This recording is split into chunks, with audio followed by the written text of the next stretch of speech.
So it's taken me a bit of time to share this video, and honestly speaking, I'd rather be sharing something that was a bit more of a positive experience. But well, the earthquake in Bangkok was completely unexpected. You could clearly tell by how people reacted to the earthquake that the city has not had one in many years.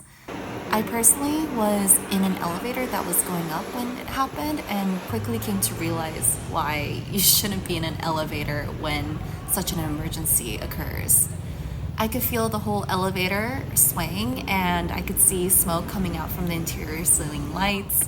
And honestly, I was so relieved that the elevator doors opened and me and my colleague were able to make our way to the emergency exit.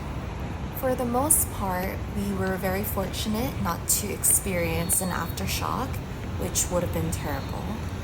And everything was pretty much up and running the following day.